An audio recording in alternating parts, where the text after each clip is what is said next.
It's the maiden voyage of this cargo ship. Newly restored at great expense, she takes to the water with ease. As the proud shipbuilders watch their hard work set sail,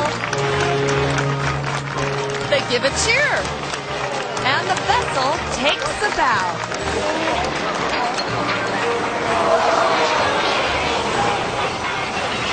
This engineer suddenly realizes that his calculations were a little off. Looks like this ship's first trip out will also be its last.